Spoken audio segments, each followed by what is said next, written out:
Hey guys, okay, so in this lesson we are going to talk about what we cover in chapter 6 of your textbook called Using Methods.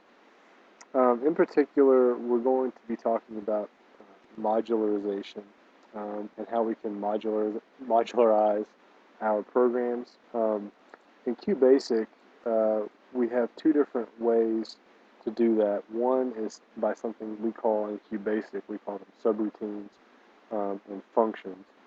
Um, Other programming languages call them different things. In most modern programming languages, um, you call them methods. Some programming languages may actually just call different modules functions.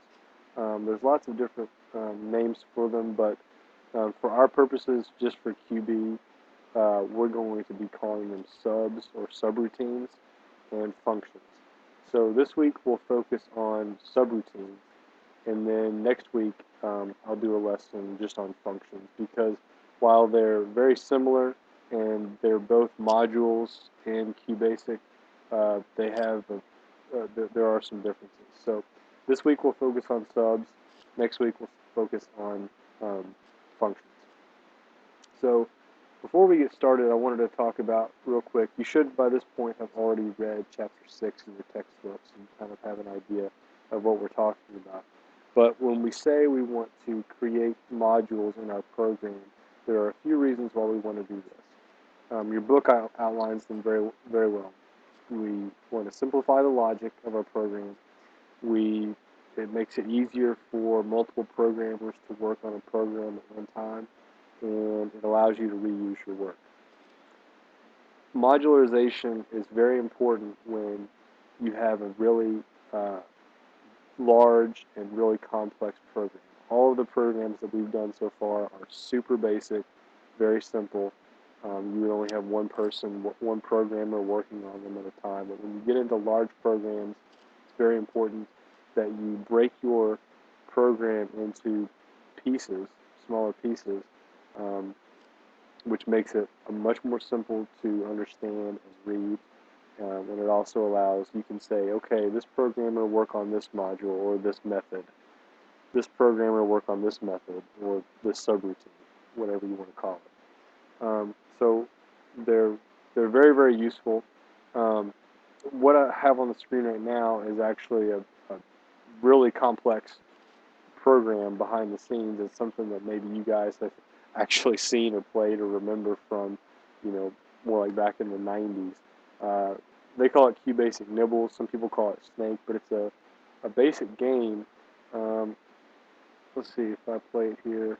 You guys have seen this before, I'm sure. We'll say we want it in color. So just the usual, the snake, driving the snake around the numbers, so on and so forth. So this type of program was written entirely in QB64. Now, what I wanted to do is show you have a complex like this. What does it actually look like behind the scenes? As we hit these numbers, the snake has to go longer. Very complex program. So let me close this guy, and let's look at what the code actually looks like behind the scenes.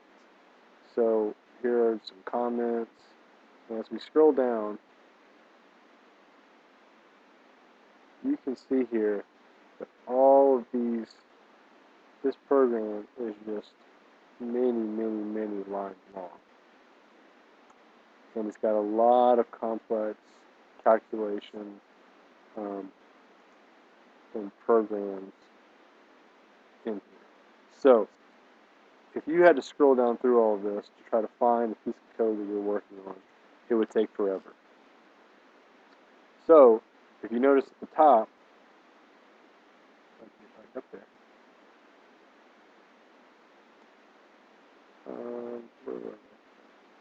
See these declare subs? So they are creating lots of different subroutines and also some functions to break this program into modules. Now, in QB64, you can actually go to View and then go to Subs, and then you can actually see a list of all of those different subroutines within this program. So it makes it very easy for someone to say, okay, I'm going to work on the get inputs subroutine. I'm going to work on the play nibbles subroutine. And then you can actually double click on those, and it takes you specifically to the play nibbles subroutine, so you can actually work on just the subroutine and skip right down to it. So as you can see, right off the bat, it makes things much more simple and easy to work on. So with that, let's go ahead and get out of nibbles, and I'm going to create a new QB program, and I'm going to walk you through some basics of creating subroutines.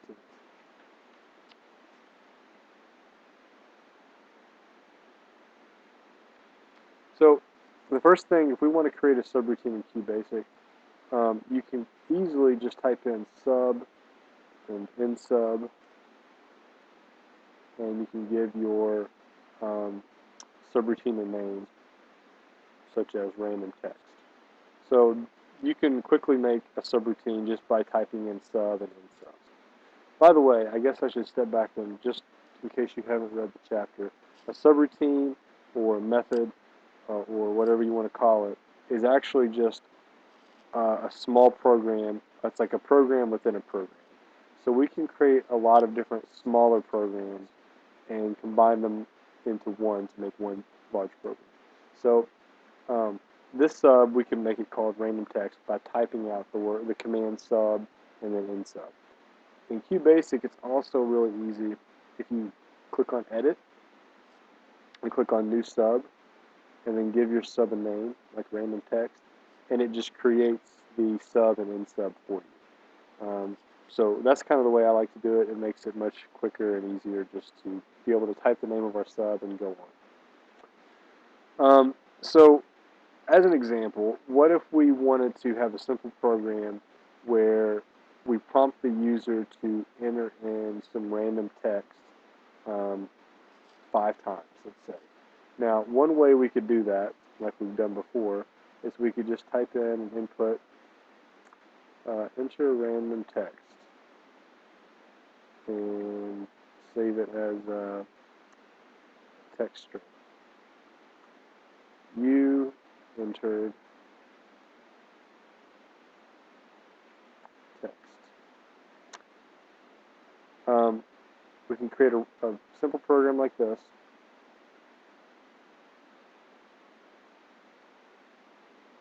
Enter random text, and then there's the random text. Now, and then if we wanted to have them do that 5 times, we could just copy this 5 times.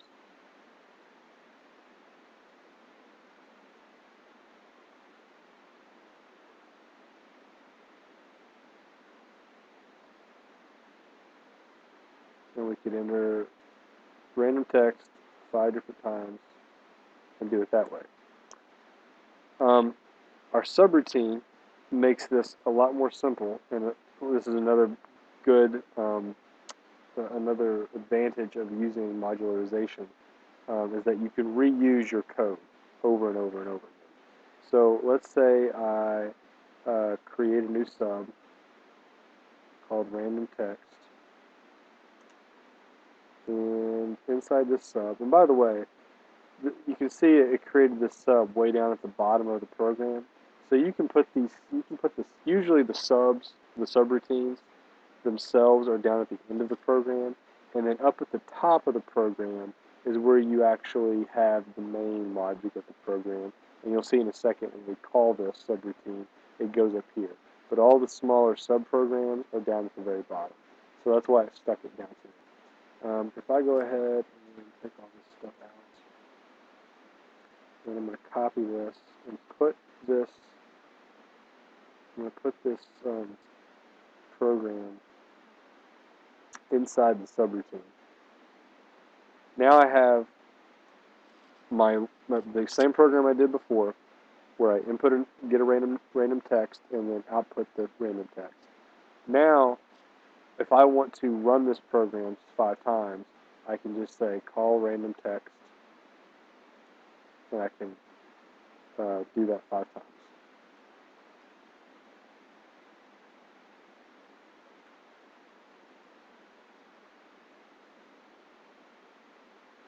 So the call command calls whatever the subroutine is.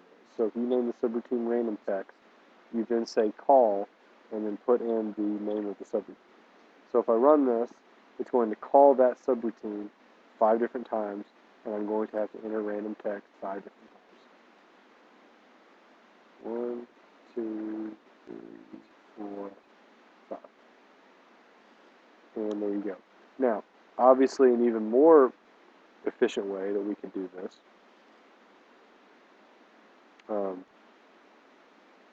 thinking back to our chapters on loops, is what if we just say for x equals 1 to 5, next, call random text.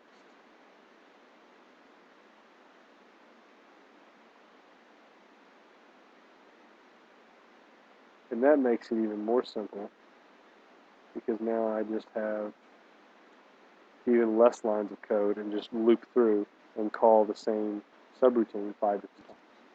So that's a quick example, an easy example of a subroutine. I have a basic subroutine, and then I have a basic call statement where I call that subroutine as many times as I want. Okay, now let's get a little bit more advanced with these subroutines. Let me start a new program. Now I want to talk about parameters and arguments. So within a subroutine or a subprocedure, whatever, or a method, we can have parameters. And parameters are simply values that we pass into the subroutine or into the program. So for example, let's say in the main part of our program, we ask the user for some information. Then we want to take that information and pass it into the subroutine. Have the subroutine do some sort of logic or do some sort of calculation on it. And then we can call the subroutine and it will execute that logic. So let me show you an example of that. Let's say, for example, we have an account and the principal is $1,000. And we get an interest rate of 5% on this principal, $1,000. We want to see what the balance is going to be after we gain 5% interest for 1 year. So we have 2 variables. We set the principal to 1,000, the interest rate to 0.05. We create a new sub. Let's call the sub calculate balance. And in this sub, we are going to say the balance is equal to, well, before I do that, let me define some parameters. So the parameters are, after you type in the name of the subroutine, in parentheses, you can put parameters. So let's say I want to have a parameter called prim for principal and interest for the interest rate.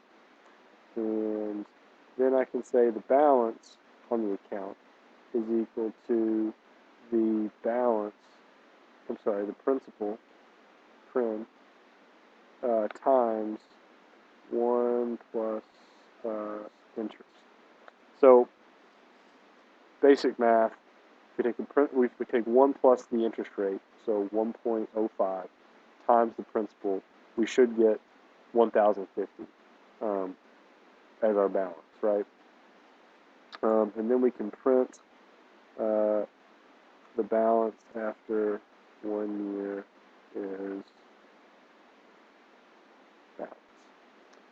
So we have this program here, this subroutine, where we have 2 parameters, prim and interest, and we take those parameters and we say the balance is equal to the principal times 1 plus the interest rate. Now, how do we use that within the rest of our program up here? Well, of course, we have to call this subroutine in order to use it. So we use the call command, and we say calculate balance. Now, we have to give this, we have to set arguments to pass values into parameters. So when you have a call statement, you're passing in arguments, and you're passing those arguments into a subroutine when the subroutine has parameters. So parameters and arguments are two different things. So here I want to pass a value into calculate balance. I want to pass prin, and I want to pass interest. So prin is obviously going to be the principal. So I'm going to set an argument here of principal, and interest is going to be interest rate, just like that. So I have two arguments here, and principal is the value of this variable is going to be passed into this parameter. The value of this variable will be passed into this parameter. And then we will use those values in the subroutine. So prin is ultimately going to be equal to 1,000. Interest is ultimately going to be equal to 0.05. Okay. Now, notice that obviously the variables are different names: principal and prin, interest rate and interest. They can be the same. They can be different. It doesn't really matter what they're named. The key point here is that they have to be the same data type. So these are both integers. They're not strings. So I can't put in a string here and pass it into a parameter that is an integer. You can see that it says first sub argument requires a number on the current line. So this first argument here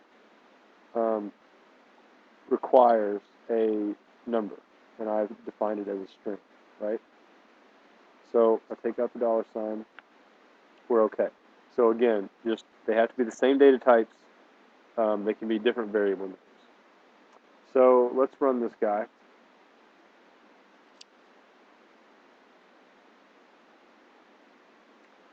So it shows the balance after 1 year is $1,050. So again, we're passing in $1,000 and 0.05. This gets passed into this subroutine. The subroutine then says $1,000 times 1.05 and gives us the balance, and then we print the balance. Okay? So those are two basic examples of subroutines. First example, we didn't use parameters or arguments. The second one we did. And the key thing to remember here is that the parameters and the arguments need to be the same data type. I mean, we can call these something else if we want to. It doesn't matter. We can call these X and Y. And I can change my variables here to X and Y. Same thing.